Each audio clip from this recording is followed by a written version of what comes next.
Right, ఒక latest updates ఈ వీడియోలో మనం మాట్లాడుకుందాం. అయితే పాకిస్తాన్పై ఇరాన్ డ్రోన్లతోటి మిజైళ్లతోటి దాడి చేసింది. ఇది లేటెస్ట్ అప్డేట్.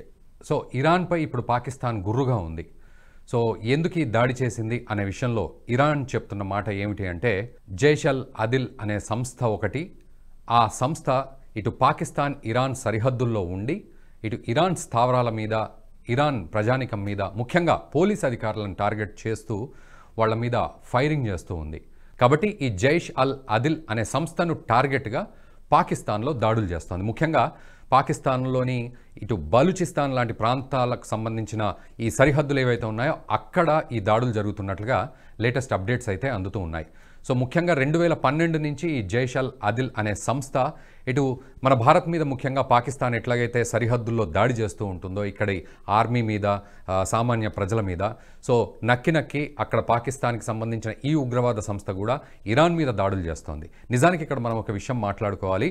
పాకిస్తాన్ కేవలం ఇండియా మీదే ఈ దొంగచాటుగా దాడి చేయడం కాదు, అటు ఇరాన్ లాంటి దేశాల మీద కూడా దాడి చేసే పరిస్థితి. ముఖ్యంగా ఇరాన్ మీద ఏమి దాడి చేయదు, చక్కగా ఉంటుంది పాకిస్తాన్ అని మనం అనుకుంటాం కానీ, బట్ ఇక్కడ మాత్రం ఈ జైష్ అల్ అదిల్ అనే సంస్థకు సంబంధించిన ఉగ్రవాదులు ఇరాన్ మీద దాడి చేశారు.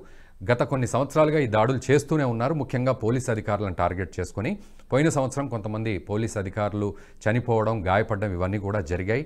సో అది దృష్టిలో పెట్టుకొని ఇరాన్ ఈ దాడులు చేసింది. ముఖ్యంగా అక్కడ పాకిస్తాన్లోని ఒక మాస్క్ కూడా పాక్షికంగా ధ్వంసమైనట్లుగా తెలుస్తోంది ఇరాన్ యొక్క ఈ డ్రోన్ క్షిపణి దాడుల వల్ల. సో ఇదంతా ఒక ఎత్తు అయితే, పాకిస్తాన్ ఇక్కడ ఇప్పుడు ఒక నక్క నొక్కులైతే నొక్కుతోంది. ఏమిటి అంటే, మా దేశ సార్వభౌమత్వాన్ని దెబ్బతీసే విధంగా మీరు ప్రవర్తిస్తున్నారు, ఇది సరైన పద్ధతి కాదు అంటూ హెచ్చరిస్తోంది. సో మనందరికీ తెలుసు పాకిస్తాన్ ఎలాంటి పనులు చేస్తుంది, ఉగ్రవాదుల్ని ఎలా పెంచి పోషించింది, ఎటువంటి ఉగ్రవాదుల్ని తయారు చేసి ప్రపంచం మీదకి గిఫ్ట్గా వదిలిందో. అటువంటి పాకిస్తాన్ ఈరోజు సార్వభౌమాధికారం గురించి మాట్లాడుతోంది, ఏది ఇరాన్ ఉగ్రవాదుల మీద దాడి చేస్తే. సో అది పాకిస్తాన్ యొక్క పరిస్థితి. మరోవైపు ఇటు దావోస్లో ఇక ఆర్థిక సమ్మిట్ ఏదైతే జరుగుతుందో ఆ సమ్మిట్లో పాకిస్తాన్ తాత్కాలిక ప్రధానమంత్రి ఎవరైతే ఉన్నారో అతను అక్కడ జాయిన్ అయ్యారు. సో తాను ఇరాన్కి సంబంధించిన ఎక్స్టర్నల్ అఫైర్స్ మినిస్టర్తో ఉండి అక్కడ మాట్లాడుతున్నారు. ఇది ఎలాంటి దాడి, ఎలాంటి యుద్ధము, మేము ఎలా అర్థం చేసుకోవాలంటూ అక్కడ ఇరాన్ ఎక్స్టర్నల్ అఫైర్స్ మినిస్టర్తో మాట్లాడే పరిస్థితి ఇప్పుడు ఉంది. సో ఏదేమైనప్పటికీ కూడా పాకిస్తాన్ మీద ఈరోజు ఇరాన్ ఇటువంటి దాడులు చేయడం అనేది కేవలం ఉగ్రవాదాన్ని అంతం చేయడానికే.